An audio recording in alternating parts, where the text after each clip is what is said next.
দেশ জ্বলতাছে। গরম পড়ার আগেই স্যাটেলাইটটা দেখেন ভারতের ছবি কি ধরনের দেখা যায়, মনে হয় আগুনে জ্বলতাছে ভারত।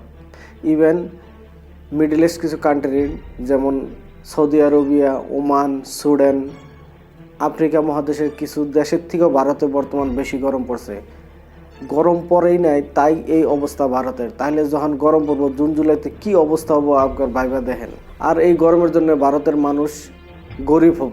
তাহলে কি জন্য গরিব হবো চলেন এই ভিডিওটাতে আগে আলোচনা করি। তার আগে যারা যারা আমার চ্যানেলটা সাবস্ক্রাইব করেন না তারা সাবস্ক্রাইব করেন না। এটা তো আপনাদের কোনো ক্ষতি হয় না, কিন্তু আমার বহুত হেল্প হয়। চলেন ভিডিওটার দুই পার্টে আমরা আলোচনা করবো। প্রথম চ্যাপ্টার পার্ট, ভারতের 75% মানুষ আনঅর্গানাইজ সেক্টরে কাম করে। যেমন ধরেন খেতিবাড়ি করে, মজদুরি করে, কনস্ট্রাকশনের কাম করে, বা রাস্তার কিনারে রেডিপট্টির মধ্যে দোকান লাগায়। এই কামগুলো কী টাইমে হয়? দুপুর টাইমে হয়। আর দুপুরের মধ্যে প্রচুর গরম থাকে। আর এই গরমের জন্য লেবার শ্রেণীর মানুষেরা কোনোদিনও 100% কাম না করার জন্য দেশের মধ্যে ইকোনমিক ক্রাইসিস হয়, ইকোনমিক জিডিপিতে প্রভাব পড়ে। আর ওই জন্যে ভারত $200 বিলিয়ন লস নেওয়া লাগবো 2024-এর মধ্যে।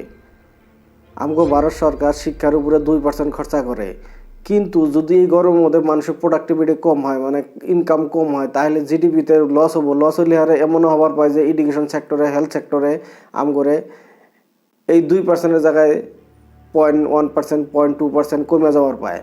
তাহলে ধরেন যে এই জিডিপি এই গরমের থেকে বাঁচার জন্য আমগরে ভারত সরকারের নেতারা বা বড় বড় পলিটিক্যাল নেতারাকে জানে না যে কিভাবে করা যাব। ওটা করার বদলে ওরা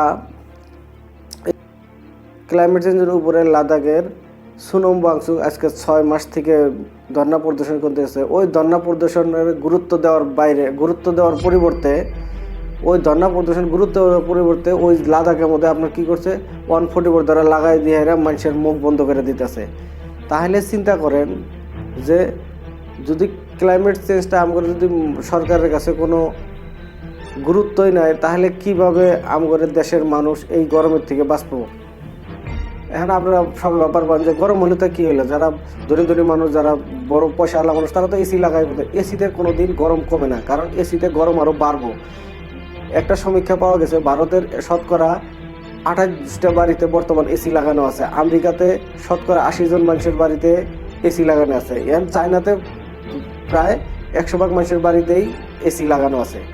তাহলে এসির দ্বারা গরম কোনোদিনও কমে না, গরম আরও বাড়ে। হ্যাঁ, কিছু সময়ের জন্য ওই ঘরের মধ্যে আপনি ধরেন গরম পাবো না, কিন্তু বাইরে তো গরম প্রচুর হবো, কারণ এসিটা চলে ইলেকট্রিসিটি দেয়। ইলেকট্রিসিটিটা কি হয়, আমাদের ভারত মধ্যে বেশিরভাগ ইলেকট্রিসিটি উৎপন্ন হয় কয়লা দিয়া। আর কয়লা যত জ্বলাবো অত ধোঁয়া হবো, অত ধোঁয়া হলে আর অত আগুনের পড়বার গরম আরও বাড়বো। তাহলে ওই জন্য এসি কোনো সলিউশন না। এই সলিউশন আমরা ভিডিওর লাস্টে যাই আপনাদের সাথে আলোচনা করবো যে কীভাবে এই গরমের থেকে আমরা বাঁচবার পারি সাধারণ মানুষ। তাহলে হিট স্ট্রোকটা কী বা হিট ওয়েভটা কী? তাহলে হিট ওয়েভটা কীভাবে হয়? এটা কোনো ধরুন মৌসুমের মতো না, এটা যে এবার এখন ঠান্ডা এখন গরম এই ধরনের কোনো মৌসুম, এটা একটা কন্ডিশন, মানে এটা একটা সিচুয়েশন ক্রিয়েট হয়। তো কীভাবে ক্রিয়েট হয়? ধরেন উপরে বহুত হাই চাপ চলতেছে, মানে বহুত হাওয়া চলতেছে, আর ওই হাওয়া চলার জন্য তলে কি হয়, গরম ফান্দে মধ্যে পড়ে। যেমন ধরেন কেউ যদি একটা ঘরের মধ্যে যেখানে কোনো ধরনের হাওয়া বাতাস কিছু আহে না, ওই জায়গায় যদি কেড়ে 5 মিনিটের জন্য থোয়া যায়, ও ঠান্ডার দিনে থুলে আরও ও গাইমা যাব। তো ওই ধরনেরই এটা একটা হিট ওয়েভ এই ধরনের একটা কাম করে।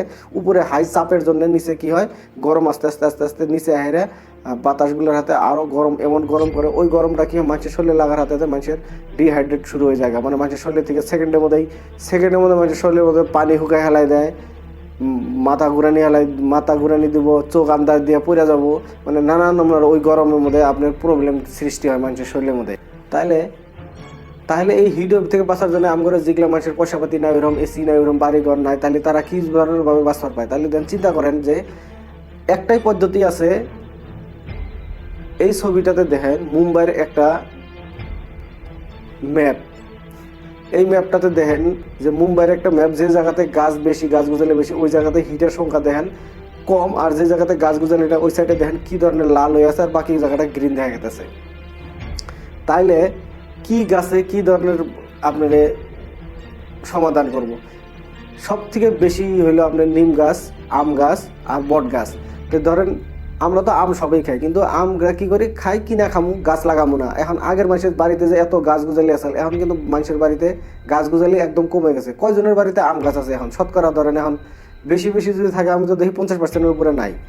তাহলে আমরা কি করা লাগবো, বেশি বেশি করে আম গাছ লাগা লাগবো। বা নিম গাছ যদি নাও লাগান, আম গাছটা লাগান, সবাই বাড়িতে বাড়িতে লাগান, 2-3টা করে লাগান। তাহলে দেখবেন ওই বাড়িতে মানুষের বাড়ির তুলনার থেকে আপনার বাড়িতে গরম কম থাকবো।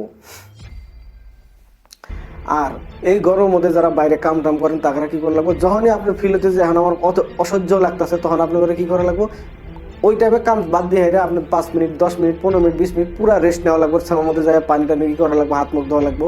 তাহলে এইভাবে যদি আপনারা চলেন, তাহলে ইনশাল্লাহ চলেন, তাহলে আপনার ঘরে কোনো ক্ষতি হওয়ার সম্ভাবনা নাই। তো এই ভিডিওতে যদি আপনারা কিছু শিখতে পারছেন, তাহলে আমার ভিডিওটা লাইক করেন, কমেন্ট করেন।